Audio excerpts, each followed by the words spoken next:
Today we are going to start a new poem that is ball poem. आज हम लोग एक नई कविता स्टार्ट करने जा रहे हैं जिसका टॉपिक है द बॉल पोएम। एक बॉल के ऊपर ये पूरी की पूरी कविता लिखी गई है and the composer is John Berryman और इसके जो कंपोजर हैं वो हैं John Berryman. This poem is like a story.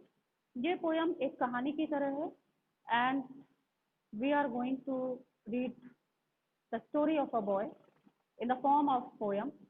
कविता के रूप में हम एक बच्चे की स्टोरी पढ़ने जा रहे हैं and the story tells us, ये कहानी हमें बताती है how does a boy feel his first responsibility. किस प्रकार से एक बच्चा जो है वो अपनी पहली रिस्पॉन्सिबिलिटी को फील करता है। Okay, there is an introduction. एक इंट्रोडक्शन है, let's see what is it. A boy loses a ball. एक बच्चे की बॉल खो जाती है। You all know that small children they like their toys very much.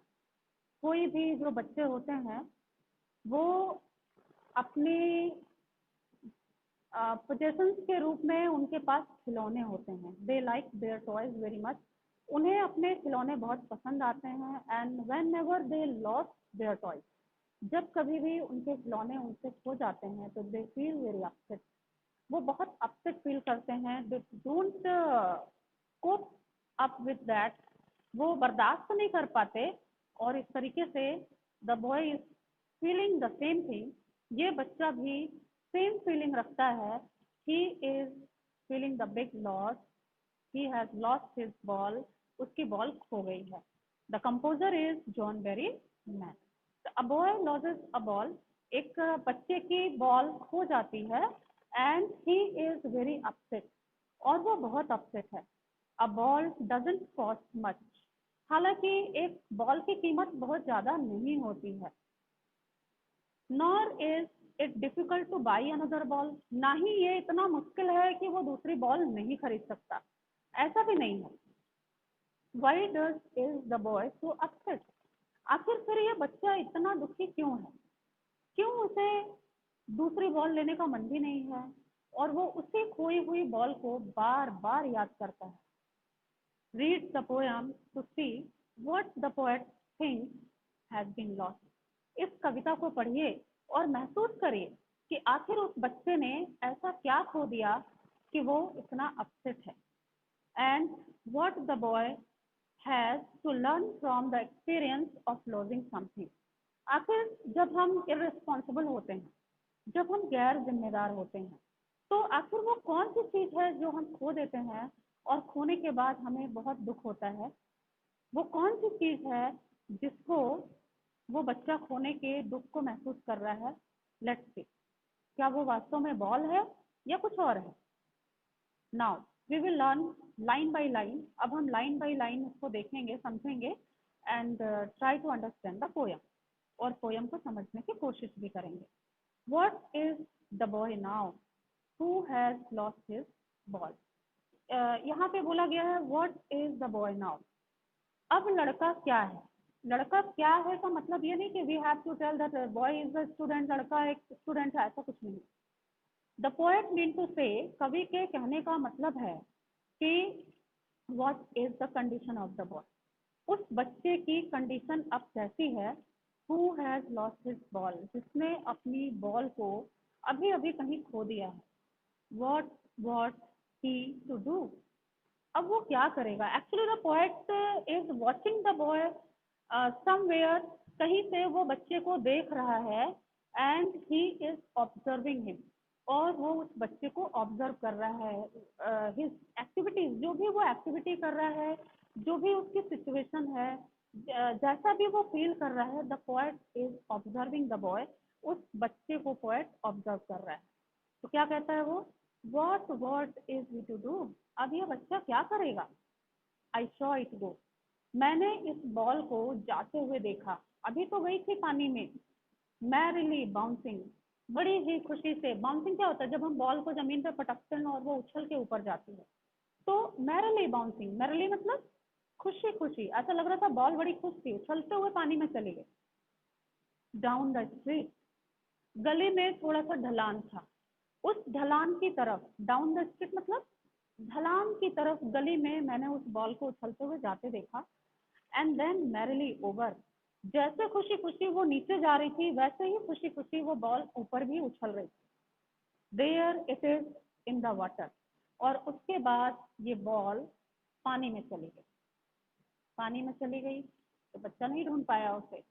No use to से, अगर मैं अभी जाता हूँ और उस बच्चे को समझाता हूँ, क्या oh there are other ball, क्यों परेशान हो, बहुत सारी बॉल्स हैं, एक खो गई तो क्या हुआ, दूसरे ले लेंगे। अगर मैं ऐसा उसे समझाता हूँ तो वो बच्चा मानेगा नहीं, उसके ऊपर कोई फर्क नहीं पड़ेगा, इसलिए वो कहते हैं नो यूज टू से oh there are other ball, अरे बहुत सारी बॉल्स हैं, ऐसा कहने का कोई फायदा नहीं होगा। He an ultimate shaking grief fixes the boy, एक अल्टीमेट शेकिंग ग्रीफ, शेकिंग मतलब उसको एकदम झकझोर के रख दिया है बच्चे को, अंदर से उसे कंपा के रख दिया है। अल्टीमेट मतलब स्थिर, लास्ट में जाके जो चीज स्थिर हो जाती है, ऐसा दुख, पहले वो बहुत दुखी था, आ रहा था जा रहा था, दुख आ रहा था जा रहा था, लेकिन लास्ट में क्या होता है, वो जो उसका कष्ट है, वो जो उसका दुख है, वो अल्टीमेट हो गया, यानी एक जगह जाके अंत में स्थिर हो गया। ऐसा दुख उस बच्चे को फिक्स कर चुका है, फिक्स कर चुका है मतलब वो सख्त है, वो स्टेबल है, वो समझ चुका है कि मैंने एक बहुत बड़ी गलती कर दी।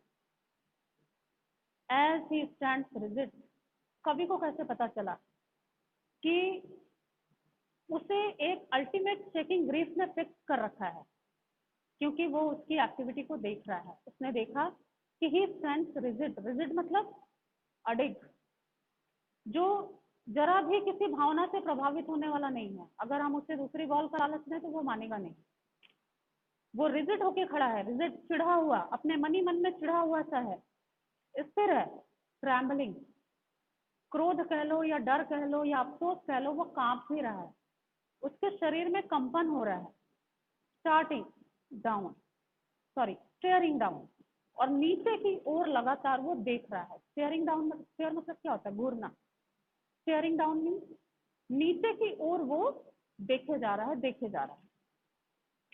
All his young days into the harbour, बचपन से ही वो यहीं पे खेला है। हार्बर मतलब क्या होता है, बंदरगाह, जहाँ पे बहुत सारे शिप खड़े होते हैं, उसी हार्बर में वो बचपन से ही खेला करता था।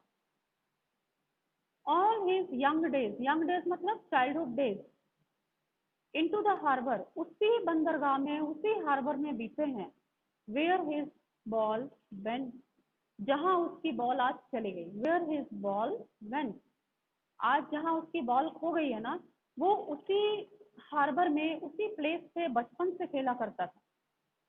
इतने दिन तो बॉल नहीं खोई, आज उसकी बॉल खो गई। I would not intrude on him, intrude means क्या होता है, इंट्रूडर मतलब घुसपैठिया होता है। घुसपैठिया का मतलब होता है जो बिना पूछे कहीं पे पहुंच जाए, किसी का घर भी हो सकता है, किसी की प्रॉब्लम्स हो सकती हैं। अगर कोई बिना पूछे कहीं पे जाके इंटरफियर करता है, उसको इंट्रूडर बोलते हैं। तो बोलता है कि I would not intrude on him, मैं उसे डिस्टर्ब नहीं करूंगा, मैं उसके इस मामले में इंटरफियर भी नहीं करूंगा। डाइम, डाइम मीन्स क्या होता है, 10 सेंट,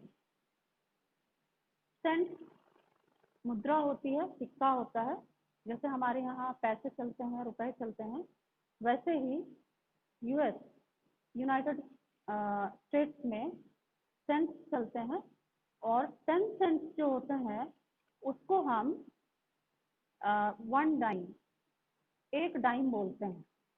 10 पैसे के बराबर एक डाइम होता है। तो वो बोलते हैं कि अ डाइम अनदर बॉल, सिर्फ एक डाइम में वो चाहे तो दूसरी बॉल खरीद सकता है। इज वर्थलेस, कहने का कोई फायदा नहीं है। अगर मैं उससे कहूँ कि तुम क्यों परेशान हो, एक डाइम देके दूसरी बॉल ले लो, कोई फायदा नहीं होगा। Is worthless now he senses first responsibility, क्योंकि बात जो है वो बॉल लेने की नहीं है, बात है उस पहली रिस्पॉन्सिबिलिटी को फील करने की जिसे वो निभा नहीं पाया। हमारे पास बहुत कुछ होता है, अगर हम उसकी सुरक्षा नहीं कर सकते तो we really don't deserve that, हम उसके लायक नहीं होते। सेम रिस्पॉन्सिबिलिटी को वो फील कर रहा है। And in a world of position, ये जो संसार है ना पोजिशन का है। लोगों ने बहुत सारी चीजें जमा करके रखी हुई है। पोजेशंस मतलब क्या होता है? आई ओन अ कार, मेरे पास एक कार है। आई ओन अ हाउस, मेरे पास एक घर है। आई ओन सो मच ज्वेलरी, मेरे पास बहुत सारी ज्वेलरी है। आई ओन सो मच फील्ड, मेरे पास बहुत सारी जमीन है। ये जो संसार है वो पोजेशंस का है। लोगों के पास प्रॉपर्टी, धन, चीजें रखने का शौक होता है। पीपल विल टेक, और एक दूसरे की प्रॉपर्टी पे, एक दूसरे के पोजेशंस पे लोगों का ध्यान होता है और वो सोचते हैं कब इसकी आंख झपके और मैं इसकी चीजें ले लूं। तो पीपल विल टेक बॉल्स। अगर हमने अपनी चीजों की सुरक्षा नहीं की तो लोग इसी तरह से उसको लेते जाएंगे, लेते जाएंगे। Balls will be lost always. Balls mean our things, हमारे पास जो कुछ भी है, अगर हम उसकी सुरक्षा नहीं करेंगे तो वो लोग लेते जाएंगे, लेते जाएंगे, लेते जाएंगे, क्योंकि सबको चाहिए। Little boy, balls will be lost always. Little boy, छोटा बच्चा समझ रहा है कि चीजें खोती रहेंगी अगर हमने केयर नहीं किया तो।